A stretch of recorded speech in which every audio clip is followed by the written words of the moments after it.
Welcome. Today we're reading the chapter Honor and Valor in the lists of the novel Tarzan, Lord of the Jungle. Last time, Stimble stealthily approached Tarzan intending to murder him, and, after a brutal attack, he believed he had succeeded. Consumed by terror over his act, he returned to Ibn Jad, who quickly alerted the tribe that Tarzan had been slain, turning the villagers against Stimble. As Stimble faced the wrath of the tribe and pondered his fate, Ibn Jad plotted to use him for ransom, leaving the unresolved tension of their next steps as they ventured toward the Valley of the Sepulchre, now without the safety net of Tarzan. The great tourney King Bohun, with many knights and squires and serving men, had ridden down from his castle above the city of the Sepulchre 2 days ago to make his way across the valley to the field before the city of Nimr, for the great tourney that is held once each year, commencing upon the first Sunday in Lent. Gay pennons fluttered from 1,000 lance tips, and gay with colour were the housings of the richly caparisoned chargers that proudly bore the Knights of the Sepulchre, upon whose backs red crosses were emblazoned to denote that they had completed the pilgrimage to the Holy Land and were returning to home in England. Their bassinets, unlike those of the Knights of Nimr, were covered with bullock hide, and the devices upon their bucklers differed, and their colours. But for these and the crosses upon their backs, they might have been Gobred's own good knights and true, sturdy sumpter beasts, almost as richly trapped as the knights' steeds, bore the marquees and tilts that were to house the knights during the tourney, as well as their personal belongings, their extra arms and their provisions for the 3 days of the tourney. For custom, over 7 centuries old, forbade the Knights of Nimr and the Knights of the Sepulchre breaking bread together. The great tourney was merely a truce during which they carried on their ancient warfare under special rules, which transformed it into a gorgeous pageant and an exhibition of martial prowess which non-combatants might witness in comfort and with impunity. It did not permit friendly intercourse between the two factions, as this was not compatible with the seriousness of the event, in which knights of both sides often were killed, or the spirit in which the grand prize was awarded. This prize, as much as any other factor, had kept open the breach of 7.5 centuries' duration that separated the fronters from the backers, for it consisted of 5 maidens whom the winners took back with them to their own city, and who were never again seen by their friends or relatives. Though the sorrow was mitigated by the honourable treatment that custom and the laws of knighthood decreed should be accorded these unfortunate maidens, it was still bitter because attached to it was the sting of defeat. Following the tournament, the maidens became the especial charges of Gobred or Bohun, dependent of course upon whether the honours of the tourney had fallen to the fronters or the backers, and in due course were given in honourable marriage to knights of the victorious party. The genesis of the custom, which was now fully 7 centuries old, doubtless lay in the wise desire of some ancient Gobred or Bohun to maintain the stock of both factions strong and virile by the regular infusion of new blood, as well perhaps as to prevent the inhabitants of the two cities from drifting too far apart in manners, customs and speech. Many a happy wife of Nimr had been born in the city of the Sepulchre, and seldom was it that the girls themselves repined for long. It was considered an honour to be chosen, and there were always many more who volunteered than the requisite number of 5 that annually made the sacrifice. The 5 who constituted the prize offered by the city of the Sepulchre this year rode on white palfreys, and were attended by a guard of honour in silver mail.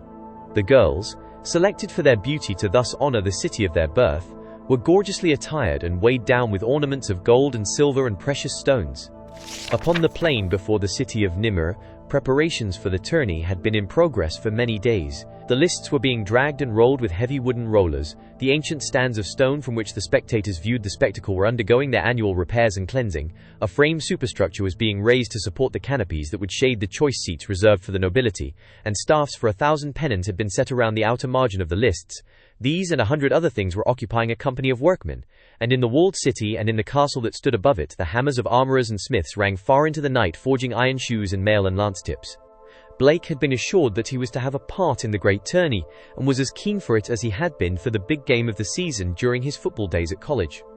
He had been entered in 2 sword contests, one in which 5 Knights of Nimr met 5 Knights of the Sepulchre, and another in which he was pitted against a single antagonist, but his only contest with the lance was to be in the grand finale when 100 fronters faced 100 backers, since, whereas before his encounter with Malud he had been considered hopeless with sword and buckler, now Prince Gobred looked to him to win many points with these, his lance work being held but mediocre. King Bohun and his followers were camped in a grove of oaks, about a mile north of the lists, nor did the laws governing the great tourney permit them to come nearer until the hour appointed for their entrance upon the first day of the spectacle. Blake, in preparing for the tourney, had followed the custom adopted by many of the knights of wearing distinctive armor and trapping his charger similarly.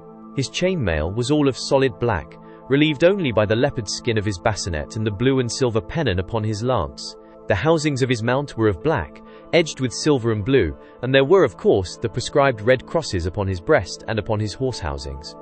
As he came from his quarters upon the opening morning of the tourney, followed by Edward bearing his lance and buckler, he appeared a somber figure among the resplendently caparisoned knights and the gorgeously dressed women that were gathered in the great court awaiting the word to mount their horses, which were being held in the north ballium by the grooms.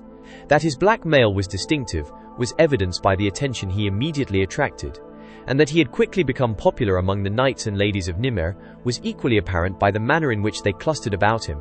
But opinion was divided in the matter of his costume, some holding that it was too dismal and depressing. Guinalda was there, but she remained seated upon a bench where she was conversing with one of the maidens that had been chosen as Nimr's prize. Blake quickly disengaged himself from those who had crowded about him and crossed the court to where Guinalda sat. At his approach, the princess looked up and inclined her head slightly in recognition of his bow, and then she resumed her conversation with the maiden.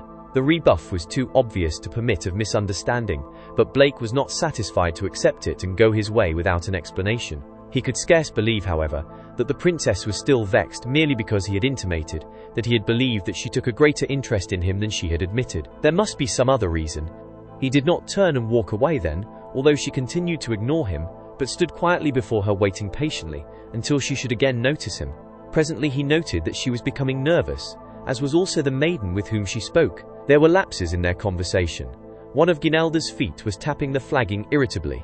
A slow flush was creeping upward into her cheeks. The maiden fidgeted, she plucked at the ends of the wimple that lay about her shoulders, she smoothed the rich cyclers of her mantle, and finally she arose and bowing before the princess asked if she might go and bid farewell to her mother. Guinalda bade her begone, and then, alone with Blake and no longer able to ignore him, nor caring to, she turned angrily upon him. "I was right," she snapped. "Thou beast a forward boar, why standeth thou thus staring at me when I have made it plain that I wouldst not be annoyed by thee? Go, because—" Blake hesitated. "Because I love you." "Sirrah!" cried Guinalda, springing to her feet. "How darest thou?" "I would dare anything for you, my princess," replied Blake, "because I love you." Guinalda looked straight at him for a moment in silence. Then her short upper lip curved in a contemptuous sneer. "Thou liest," she said. "I have heard what thou hast said concerning me." And without waiting for a reply, she brushed past him and walked away. Blake hurried after her. "What have I said about you?" he demanded. "I have said nothing that I would not repeat before all Nimr. Not even have I presumed to tell my best friend Sir Richard that I love you. Not other ears than yours have heard that." "I have heard differently," said Guinalda haughtily, "and I care not to discuss the matter further." "But," commenced Blake, but at that instant a trumpet sounded from the north gate leading into the ballium. It was the signal for the knights to mount. Guinalda's page came running to her, to summon her to her father's side. Sir Richard appeared, and seized Blake by the arm. "Come, James," he cried. "We should have been mounted before now, for we ride in the forerank of the knights today." And so Blake was dragged away from the princess, before he could obtain an explanation of her, to him, inexplicable attitude. The north ballium presented a scene of colour and activity, crowded as it was with knights and ladies, pages, squires, grooms, men-at-arms and horses, nor would it accommodate them all, so that the overflow stretched into the east and south balliums, and even through the great east gate out upon the road that leads down into the valley. For half an hour, something very like chaos reigned about the castle of the Prince of Nimr, but eventually perspiring marshals and shouting heralds whipped the cortege into shape as it took its slow and imposing way down the winding mountain road toward the lists. First rode the marshals and heralds, and behind them a score of trumpeters. Then came Prince Gobred, riding alone, and following was a great company of knights, their coloured pennons streaming in the wind. They rode just before the ladies, and behind the ladies was another company of knights, while in the rear marched company after company of men-at-arms, some armed with crossbows, others with pikes, and still others again with battle-axes of huge proportions. Perhaps 100 knights and men-at-arms all told were left behind to guard the castle and the entrance to the Valley of the Sepulchre, but these would be relieved to witness the second and third day's exercises. As the Knights of Nimr wound down to the lists, the Knights of the Sepulchre moved out from their camp among the oaks, and the marshals of the two parties timed their approach so that both entered the lists at the same time. The ladies of Nimr dropped out of the procession and took their places in the stand. The The 5 maidens of Nimr and the 5 from the city of the sepulchre were escorted to a dais at one end of the lists, after which the knights lined up in solid ranks, the knights of Nimr upon the south side of the lists, the knights of the sepulchre upon the north. Golbred and Bohun rode forward and met in the center of the field, where, in measured and imposing tones, Bohun delivered the ancient challenge prescribed by custom and the laws of the great tourney and handed Golbred the gage, the acceptance of which constituted an acceptance of the challenge and marked the official opening of the tourney. As Golbred and Bohun reined about and faced their own knights, these rode out of the lists, those who were not to take part in the encounters of the day seeking places in the stands after turning their chargers over to grooms, while those who were to participate formed again to ride once around the lists, for the double purpose of indicating to their opponents and the spectators the entrance for that day, and of viewing the prizes offered by their opponents. In addition to the maidens, there were many minor prizes consisting of jeweled ornaments, suits of mail, lances, swords, bucklers, splendid steeds, and the many articles that were valued by knights or that might find favor in the eyes of their ladies. The knights of the sepulchre paraded first, with Bohun at their head, and it was noticeable that the eyes of the king were often upon the women in the stands as he rode past.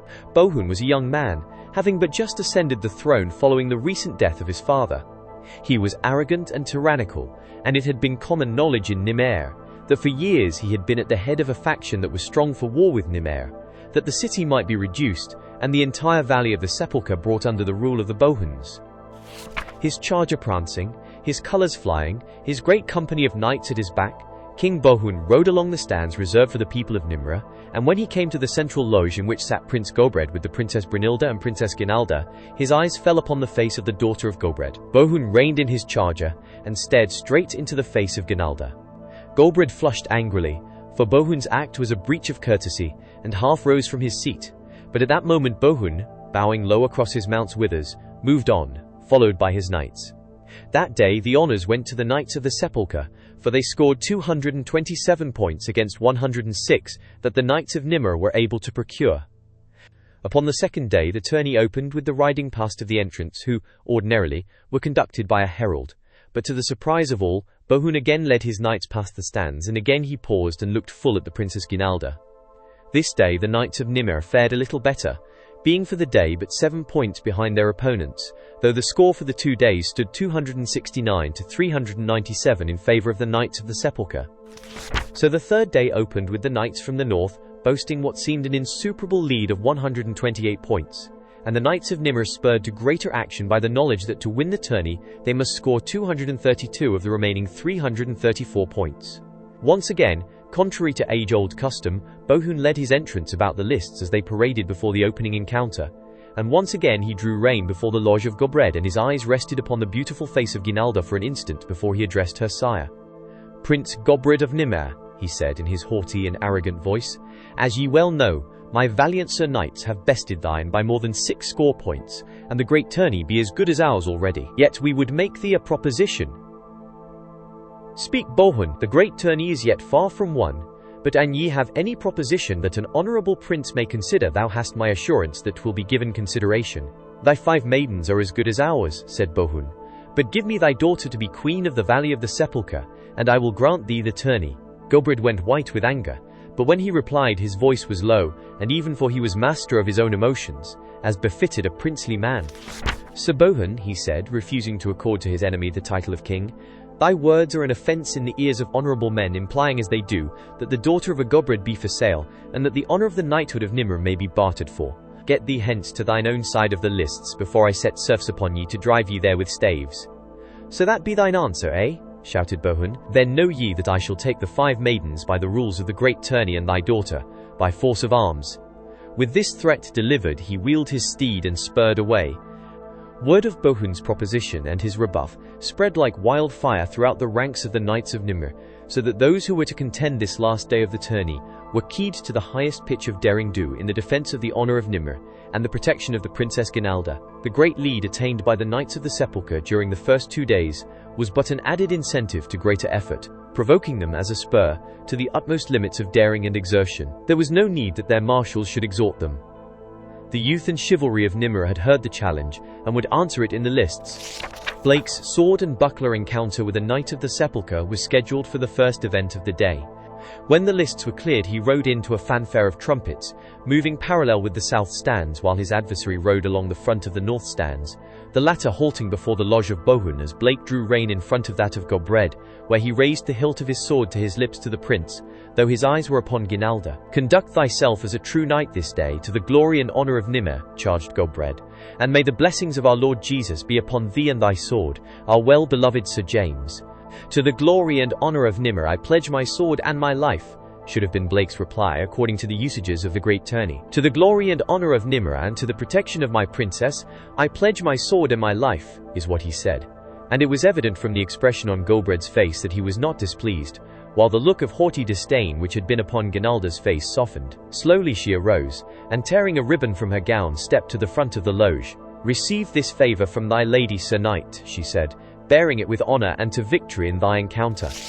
Blake reined closed to the rail of the loge and bent low, while Ginalda pinned the ribbon upon his shoulder.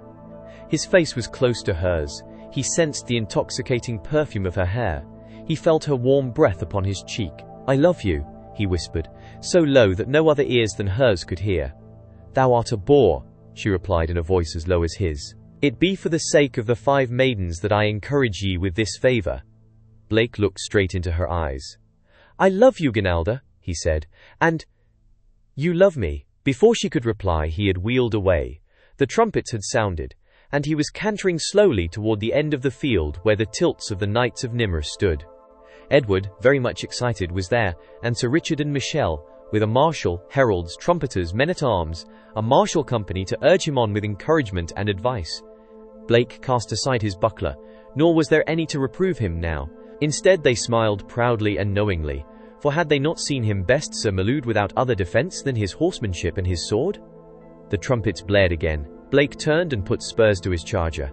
Straight down the center of the lists he rode. From the opposite end came a Knight of the Sepulchre to meet him. "Sir James! Sir James!" cried the spectators in the stands upon the south side, while the north stands answered with the name of their champion. "Who is the Black Knight?" asked many a man in the north stands of his neighbor. "He hath no buckler," cried some. "He be mad. Sir Guy wilt cleave him open at the first pass." "Sir Guy! Sir Guy!" Did you enjoy today's chapter of Tarzan, Lord of the Jungle? Why not subscribe and ring the bell?